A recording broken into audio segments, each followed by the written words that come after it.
하나님의 말씀은 신약성경 로마서 12장 14절에서 21절 말씀을 제가 봉독에 올리겠습니다. 제 성경은 신약성경 257페이지에 기록되어 있습니다.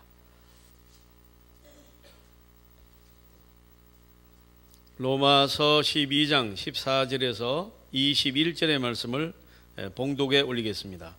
너희를 박해하는 자를 축복하라. 축복하고 저주하지 말라. 즐거워하는 자들과 함께 즐거워하고 우는 자들과 함께 울라.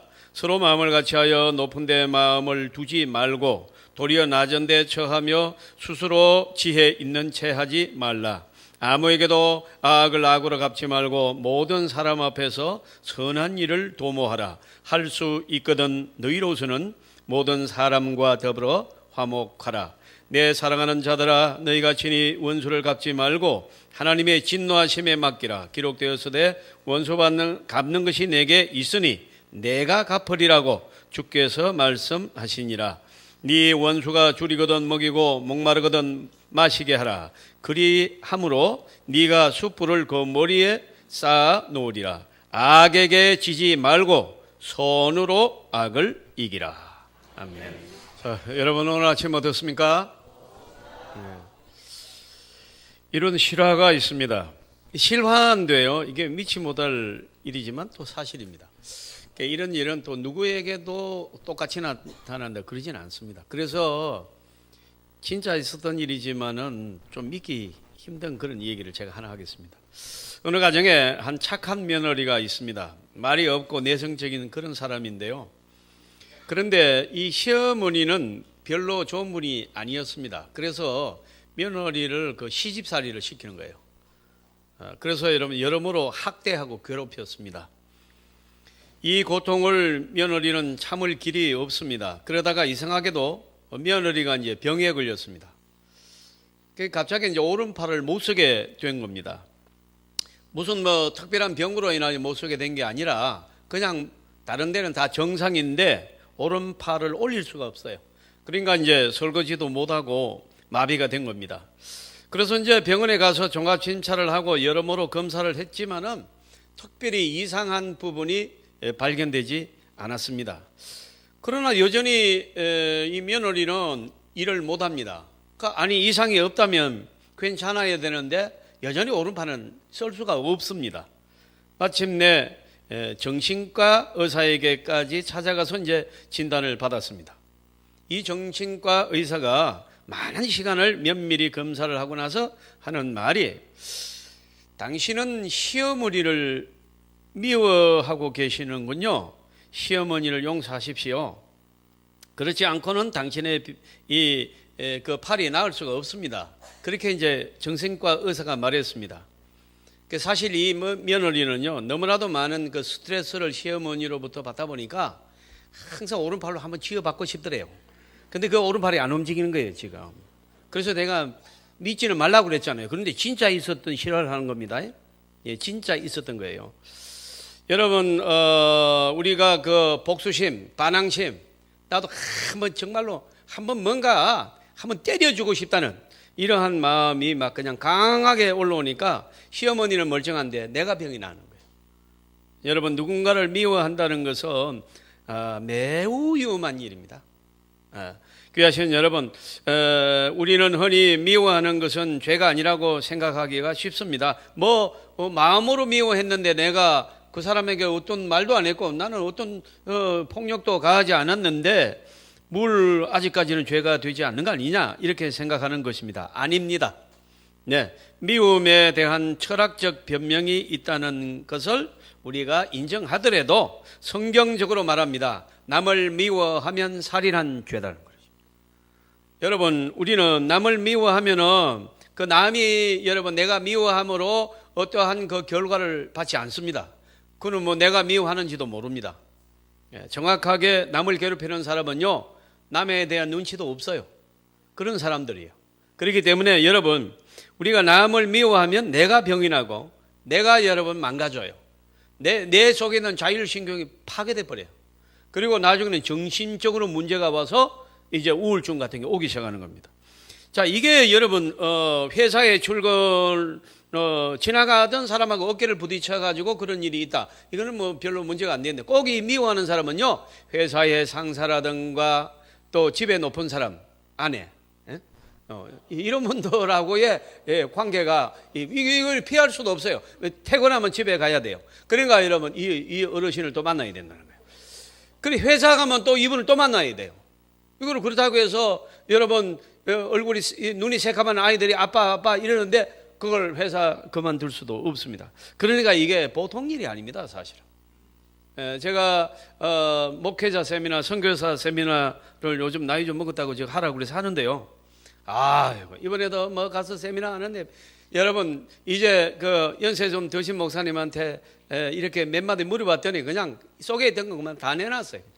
우리는 서로 안 맞아서 5년 전부터 각방 쓰고 있고, 서로 보면 소화도 안 되고, 서로 보면은 그냥 머리가 아프고, 그래서 그러니까 여러분 이 피할 수도 없고 따로 살 수도 없는 이 부부 관계, 이제 이런 이제 문제들이 있는 것입니다. 이 며느리와 이제 고부 갈등도 마찬가지입니다. 이거는 뭐 없을 수가 없는 겁니다. 아무리 뭐 좋아도 다 갈등은 있는 거지요. 그런데 여러분, 오늘 우리는 이제 어떠한 케이스를 보고자 제가 말씀을 드리지 않습니다. 저는 말씀에 입각하는 사람, 말씀을 중심으로 설교하는 사람이에요. 그래서 여러분 그런 거 안 듣습니다. 말씀이 어떻게 하라고 했느냐 이겁니다. 그러면 오늘 본문에는 엄청난 말씀이 있습니다. 읽어도 하늘같이 높은 말씀입니다. 한번 따라가시기를 바랍니다. 박해하는 자를 축복하라. 오늘 말씀에 우리는 집중합니다. 여러분, 예수님의 수제자 베드로도 베드로전서 3장 9절에서 똑같은 말을 합니다. 악을 악으로 욕을 욕으로 갚지 말고 도리어 복을 빌라. 여러분, 박해하는 자를 위하여 기도하고 축복하라. 참으라는 말까지는 좀 아주 괜찮아요. 받아들일 수 있겠습니다. 참아라. 좀 참아야 되지 않느냐? 참아야지. 참아야 되는데, 또 용서하라. 이 말도 도덕적인 차원에서 또 받아들일 수도 있습니다. 그러나 이건 이제 잘 안 되지만 어쨌든 용서하라는 말을 너무나도 많이 들었고, 그런데 여러분, 축복하라는 말은 성경에만 있습니다. 여러분을 핍박하고 스트레스를 주고 미워하고 끈질기고 악랄하게 집요하게 괴롭히는 그 누구를 여러분 참아라가 아니고 용서하라가 아니고 그를 축복하라는 것입니다. 그를 진심으로 잘 되기를 바라라는 것입니다. 그를 위하여 잘 되도록 기도하라는 것입니다. 이게 하나님의 말씀인 줄 믿습니다. 최고의 윤리가 어디에 있느냐? 하나님의 말씀에 있는 것입니다. 따라서 여러분, 이 원수가 망하기를 바라지 말라. 네 원수가 넘어지는 것을 좋아하고 즐기지 말라. 그 정도가 아닙니다. 여러분, 이보다 더 적극적으로 말합니다. 네 원수가 잘 되기를 바라라는 것입니다. 축복하라는 것입니다. 이번에도 목사님들 몇 명 모여가지고 일본 때문에 토론이 아주 심각했습니다. 일본은 왜 그렇게 사람들이 그러느냐. 그러니까 어떤 목사님이 일본을 용서하지 못한 목사는 거듭나지 않는 목사라고 또 얘기를 했어요. 그 누구를 용서를 안 합니까? 했지. 일본 용서했으니까 선교사들이 가 있죠. 그걸 뭘 잘난 척 하냐고 이래가 또 싸우고. 자, 이게 쉽지가 않아요. 여러분, 이게 간단하지가 않습니다. 여러분, 우리가 병들고 불행하고 여러 번 사고를 치고 타락하고 에라이 개세라 세라, 아이고 내가 이거 지금까지 참고 견디고 남은 게 뭐냐, 그냥 나도 내 마음대로 산다. 이게 어디서 나오는 것 같아요? 여러분, 가정에서 가장 믿었던 여러분 그 누구에게 상처를 받으면 이게 인생이 다 망가져 버려요. 여러분, 저는 어떤 책을 읽으면서 정말로 밑줄을 치면서 제가 새긴 말이 있습니다. 여러분, 이 동네 분들이, 친구분들이 100명이 나를 옳다고 해도 집에 들어가서 아내가 당신 나쁜 사람이라고 하면 남자는 일어서지를 못한대요. 그런데 여러분, 동네 사람 100명이 당신은 나쁜 사람이라고 해도 집에 있는 아내가 당신은 멋진 사람이고 좋은 사람이라고 그렇게 말하면요, 그 남자는 살아난답니다. 여러분, 얼마나 중요한 말입니까? 여러분, 사랑하는 성도 여러분, 우리의 말에 사람이 죽고 사는 줄 믿습니다. 여러분, 오늘 말씀으로 합니다. 나는 이 사람들의 케이스를 인용도 안 하고 인정도 안 합니다. 왜요? 진리의 말씀이 아닌 것을 할 이유가 없지 않습니까? 하나님의 말씀은 진리입니다. 우리는 따라야 됩니다. 이 진리의 말씀이 우리를 살리는 줄 믿습니다. 여러분 가족을 축복하시기를 바랍니다. 소중히 생각해야 돼요. 목사님이 아이 시끄러워요 하지 마세요. 들어보세요. 안 들어요. 그냥 말씀을 여러분 순종하세요. 말하려고 하면 한도 끝도 없습니다. 누구는 할 말이 없습니까? 가정의 평안을 위해서 조용히 그냥 어떻게 하든지 가정을 한번 살려보려고 입을 다무는 것이지요. 어느 누군가 여러분 불만이 없겠습니까? 그러면 하고 싶은 말을 다 하기로 해볼까요? 그 가정은 여러분 그냥 망가지는 거예요. 사랑하는 성도 여러분, 우리는 오직 말씀으로 돌아가시기를 주님의 이름으로 축원합니다. 만약에 미워하면 어떻게 됩니까? 악을 계속 여러분 악한 자를 계속 미워하다 보면은 여러분 나중에 나 스스로 모르는 사이에 여러분 내가 더 악해집니다. 여러분 우리는 이 사회를 보면서 참 깨달습니다. 우리 장로님 기도에 모든 게 다 나왔어요. 또 오늘 찬양이 어떻게 그래 오늘 비 오는 날에 그 일기 예배를 보고 지난주에 연습을 했는가?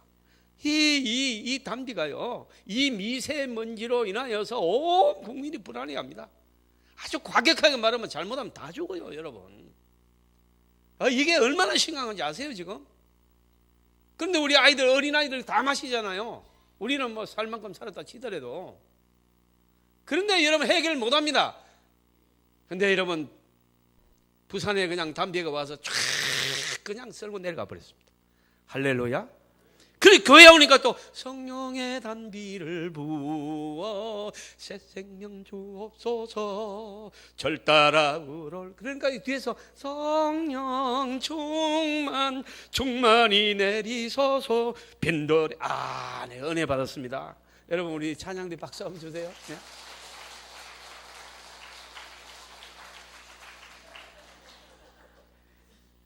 우리 교회는요 참 하나님의 말씀만 증거되고요 하나님의 말씀만 인정하는 교회가 되기를 바랍니다.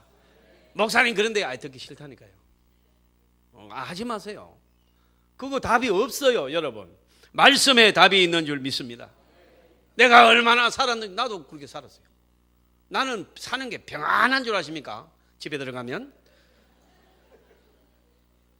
사랑하는 성도 여러분, 말을 안 하는 것입니다. 여러분 우리는요 악에게 지지 말고 선으로 악을 이기시기를 주님의 이름으로 축원합니다. 그렇게 말려들지 말라고요. 그렇게 자꾸 핑계대지 말라고요. 하나님의 말씀을 순종하고 지키지 않은 우리인데 뭐를 내가 할 말이 있다는 얘기입니까? 그렇게 하지 말라는 거예요. 여러분 악에게 지는 순간 우리는 여러분 낙심하면 져요. 이거 내가 저 사람을 잘못 만나서 낙심하면 집니다.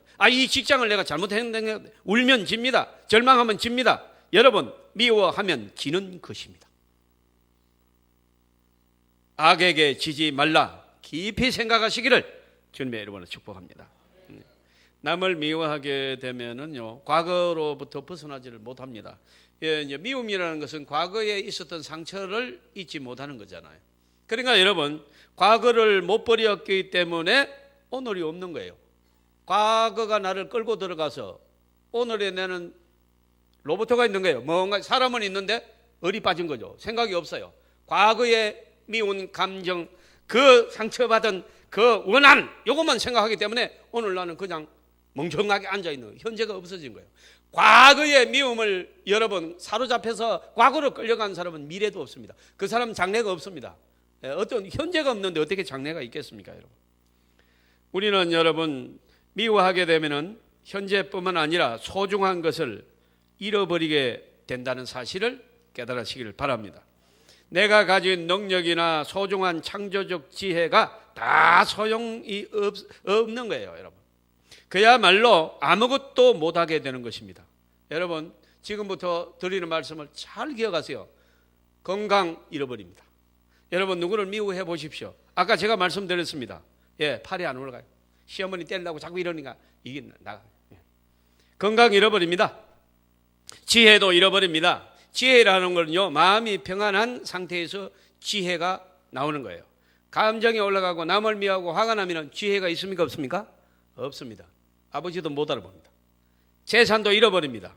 여러분, 우리가 지혜가 충만하고 건강이 충만하고 이럴 때 여러분 우리가 재물도 지킬 수가 있는 거예요.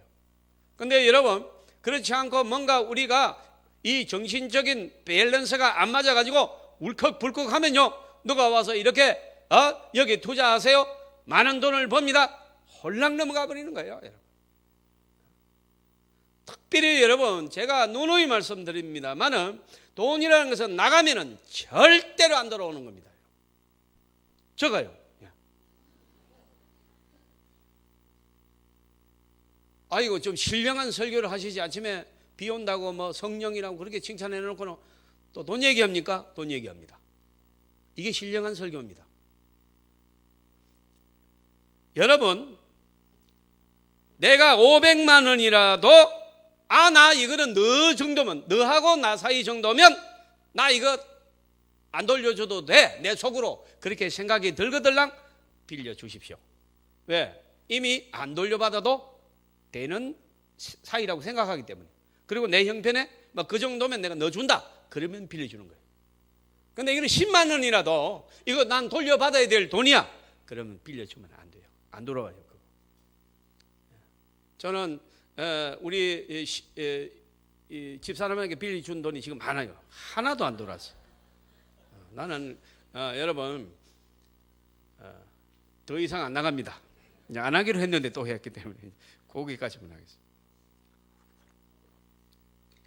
여러분 어떻습니까? 여러분 뭐 고모가 와서 좀 빌려달라는 거 돈 돌려받았어요? 못 받았잖아요. 어떤 저 하동에 있는 친구는요, 저하고 상담해. 목사님, 무슨 세금 문제만 이런 게 있어가지고 그 고모한테 가가지고 고모님 내가 이것 때문에, 고모는 집도 없이 가난하게 사는 사람이에요. 그래서 고모님 앞으로 집을 조금 이렇게 해놓고 그 다음에 내가 어느 정도 되면 그거 팔아가지고 하고 사례비도 드릴게요. 내가 이걸 가지고 있으면 막 세금 폭탄 맞아요. 그래요. 그럼 내가 그럼 해주지. 그걸 뭐라고? 난 가만히 있으면 되는 거 아니야. 도장 주면 되는 거예요? 예, 손해 갈 것도 없잖아요. 고모님 앞으로 집을 한다니까요. 그래 됐어, 그래 해. 그래가지고 여러분 2, 3년 있다가 이걸 처분해야 되겠다 싶어가지고 이거 팔아야 되겠습니다. 그러니까 내 집을 왜 팔아? 그러더래요. 너 그거 나 준 거 아니까 말을 그렇게 하면 안 되지. 이렇게 되는 거예요. 이게 여러분, 여러분 우리는 이 재산도 잃어버려요. 이거 왜 그런가 하니까요. 우리는 이 사람, 우리 상태의 그 미워하는 감정 하나가 단순히 여러 가지 인간이 가질 수 있는 감정 중에 하나다. 천만의 말이에요. 이 미워하면요 다 망가져 버려요. 다. 누군가 미워한다, 다 망가진 사람이에요. 사랑하는 성도 여러분, 그래서 오늘 우리는 이 소중한 말씀을 붙잡아야 됩니다. 원수를 미워하다가 보니까 내가 가진 소중한 은사를 다 공중분해시키게 되는 것입니다. 여러분, 아무 일도 못하는 무능한 존재가 되어버리고 말고 내 가진 것, 건강, 재산 다 잃어버리고 사람 잃어버려요. 여러분, 오늘 하나님의 말씀을 듣고 원수도 축복하는 승리자가 되기를 주님의 이름으로 축복합니다.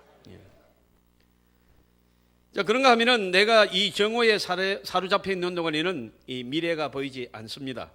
그러니까 하늘나라도 보이지 않습니다. 단적으로 말씀드리면요, 기도가 막히는 것입니다.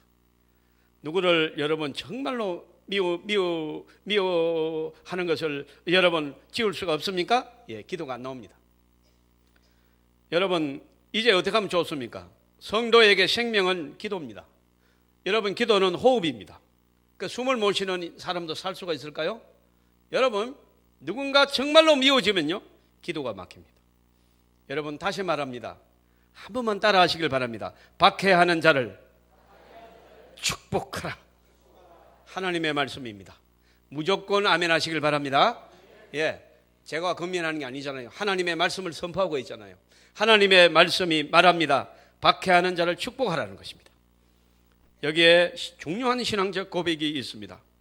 여러분 이 말은 무슨 말인가 하니까 모두 하나님께 맡긴다는 뜻입니다. 하나님께서 하실 일은 내가 할 필요가 없습니다. 누구든지 저주하든 축복하든 그것은 하나님이 알아서 하실 일입니다. 그러니까 내가 할 일은 뭐냐? 그를 용서하는 일입니다. 그를 사랑하는 일입니다.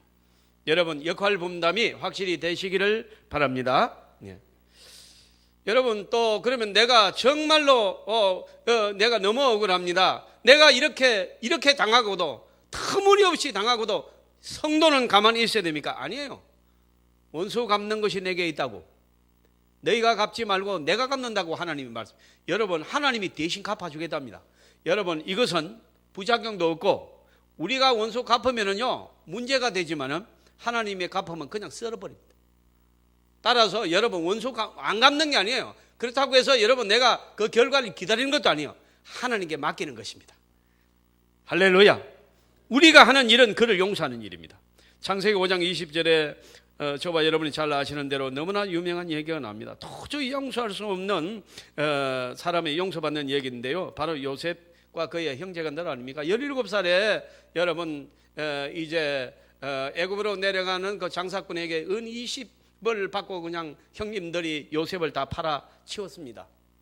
그래가지고 여러분 노예 신분으로 평생 짐승처럼 여러분 장래가 없고 이 인간적인 대우를 받지를 못하고 학업을 가지를 못하고 아침에 일어나서 저녁 해질 때까지 막노동을 하고 채찍에 맞고 먹을 것도 못 먹고 서러움과 여러분 고통으로 지내야 되는 요셉의 그 한많은 세월. 그런데 하나님의 은혜로 그가 애굽의 국무총리 대신이 됩니다. 국무총리도 뭐 서너 사람 되는데 거기서 어떤 총리라 그래요. 그래서 모든 권한을 다 가지게 되는 거죠. 그렇게 돼가지고 여러분 흉년이 드니까 형님들이 양식을 이제 살려고 애굽으로 내려갔는데 여러분 이제 요셉은 벌써 이걸 다 아는 거예요. 야, 우리 식구들, 우리 형님들이 혹시 양식을 얻으러 올지 모르겠다. 아버지는 이 밥을 굶질 않느냐? 우리 형님들은 밥을 굶질 않느냐? 하나님의 사람은요, 형님들이 자기를 팔아서 이렇게 했지만은 그런 걸 생각 안 해요. 형님들이 바꾼 걸. 그래서 여러분 요즘으로 말하면 출입국 관리국에다 전화를 요즘 전화해가지고요, 이름 잘 적어. 이런 사람 들어오면 빨리 나한테 데리고 오라고. 아니라 다를까 막 형제들이 막 출입국 관리국에 여권을 딱딱 내놓으니까 이 사람 떴다. 바뀐 거 보고 국무총리실로 전화하니까 전부 다 왕국은 다 데려버려요. 여러분 잡혀가가지고 거기도 뭐 얼굴을 드세요. 드니까 여러분 여러분 13년 전에 팔았던 자기 동생이 국무총리가 돼요. 사랑하는 성도 여러분, 요셉의 내리에서 옛날 생각이 스쳐갑니다. 그래, 울음을 참지 못하고 그는 이렇게 말합니다.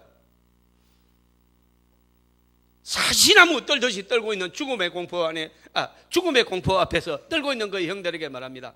형님들이 나를 판 것이 아니라 하나님이 나를 여기로 보내주셨습니다. 그래, 그를 안심시킵니다. 그리고 산의 진미를 치는 거 얼마나 배가 고프셨습니까? 드세요. 그리고 여러분 형님들을 먹게 하고 옆방에 가서 대성통곡을 했다. 너무나도 감사해서. 그런데 여러분 이걸로 끝나지 않았습니다. 그리고 이제 아버지 야곱을 이제 모시고 와서 이제 같이 사는데 문제는 여러분 이제 두 번째 문제가 생긴 거예요. 뭐가 하니까 형님들은요, 아버지 때문에 우리를 살려준다 이렇게 생각했어요. 아버지 앞에서 막 피해 전쟁이 일어나면 아버지가 괴로워할 것 같으니까 저 지혜로운 요셉이, 저 똑똑한 요셉이 우리를 살려준 것이지. 그런데 어느 날 아버지가 돌아가셔가지고 장례를 딱 치르고 돌아오는 과정에서 이 형들이 바짝 그냥 움직이지를 못하는 거예요. 그리고 동생에게 말합니다. 아버지가 용서하라고 그랬잖아요. 이렇게 합니다. 아버지가 우리 좀 용서하라고 그랬지 않습니까? 우리는 이제 죽일 거 아니냐 이 말이야. 그래서 한번 봐주면 안 되겠냐 그래요. 그래서 요셉이 말합니다. 여러분 제가 그 문장을 한번 해드리겠습니다. 그러한 형들 앞에 요셉이 나서서 단호히 말합니다. 나는 절대로 형님들을 미워하지 않습니다. 형님들을 섬길 것이고 또 형님들의 자녀를 내가 기를 것입니다. 할렐루야. 그 자녀까지 다 내가 책임을 지겠다는 것입니다. 아버지가 없는 상황에서 요셉이야말로 악을 선으로 이긴 승리자인 줄 믿습니다. 과연 축복을 받을 만한 신앙인이 아니겠습니까? 사랑하는 성도 여러분, 야고보서 1장 2절도 보면은 너희가 여러 가지 시험을 당하거든 온전히 기쁘게 여기라. 시련이 있을 것이다. 또 시험이 있을 것이다. 억울함이 있을 것이다. 하지만 그 모든 것을 넘고 나면 저 너머에서 형통한 날이 너희를 기다릴 것이다. 여러분, 가정생활에서 여러분 이제 하나님의 말씀만 붙잡으시기를 바랍니다. 소중한 하나님의 선물들, 남편, 아내 다 하나님이 주신 선물들이며 자식들은 하나님의 주신 이름은 중요한 축복들입니다. 따라서 우리는 그가 어떤 습관을 가지고 어떤 말을 듣지 않았든지 어떻게 여러분 삐뚤어 있든지 관계없이 그 자체를 사랑하는 저와 여러분 되시기를 바랍니다.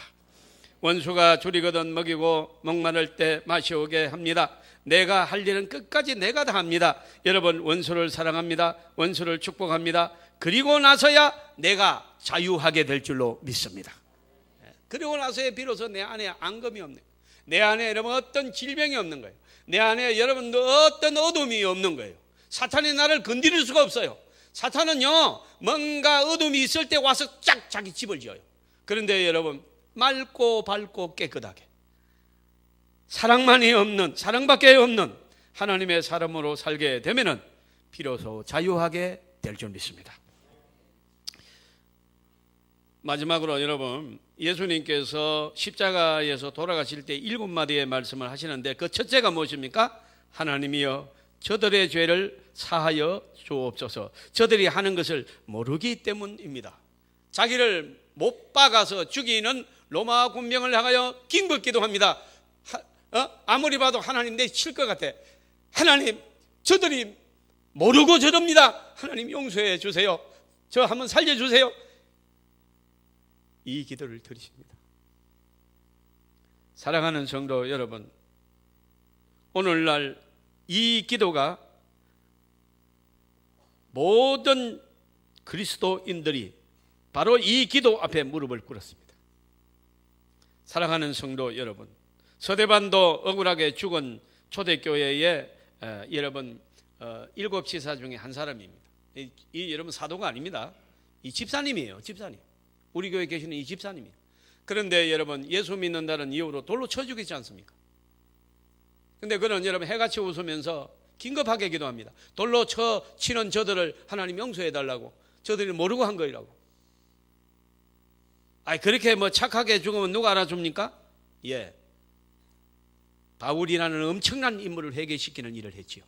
감독관으로 나와 있던 바울 되는 장면이 바로 이 장면인 줄 믿습니다. 그는 거기서요 충격을 받아버립니다. 사랑하는 성도 여러분, 내 마음속에 흑점이 없어야 합니다. 내 마음속에 부정이 없어야 됩니다. 내 마음속에 사랑, 하나님의 사랑으로 가득 차야 될 줄로 믿습니다. 바로 여러분, 우리는 사람을 용서해야 되는 줄 믿습니다. 왜요? 우리도 용서받아야 되기 때문입니다. 여러분, 우리가 하나님 앞에 용서받을 일이 한두 가지입니까? 그런데 우리는 남을 용서하지 못한다면 그것은 맞지가 않는 것입니다.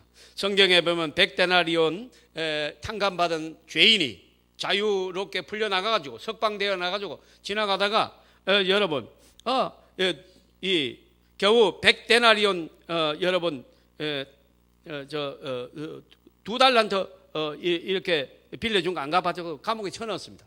이 사실을 알고 100데나리온을 탕감시켜줬던 주인이 다시 불러가지고 이런 50배거든요 이게. 그러니까 여러분 다시 불러가지고 그를 다시 감옥에 쳐넣어버렸어요. 사랑하는 성도 여러분, 우리는 남을 용서하지 못하면요 하나님께서 우리에게 용서해 주신 것은 엄청나지 않습니까? 엄청난 죄를 다 용서해 주셨는데 우리는 남편을 용서 못하고 아내를 용서 못하고 며느리를 용서 못하고 뭐 못된 말 한번 했다고, 이건요 말이 안 되는 거죠. 여러분의 딸도 시집가서 못된 말 할 수 있습니다. 사람입니까? 그는 용서받아야 됩니까? 그것도 용서하면 안 됩니까? 딸은 용서받아야 됩니까? 며느리는 안 되고요? 이런 억지가 어디 있습니까? 우리는 여러분 그래서 그런 걸 나는 예를 안 드는 거예요. 참고 안 하는 겁니다. 하나님이 말씀합니다. 용서하라는 것입니다. 그럼 우리는 말씀을 듣고 용서하시기를 주님의 이름으로 축원합니다. 우리는 말씀에 서야 되기 때문입니다. 사랑하는 성도 여러분, 형들을 용서하고 여러분 그 자녀까지 기르고 그리하여 수많은 사람의 존경을 받고 특별히 하나님의 사랑을 받아서 만가지 축복을 받았던, 그래서 영원히 주는 자로 살았던 그 요셉의 축복이 이 말씀을 듣는 저와 여러분에게 임하기를 주님의 이름으로 축복합니다.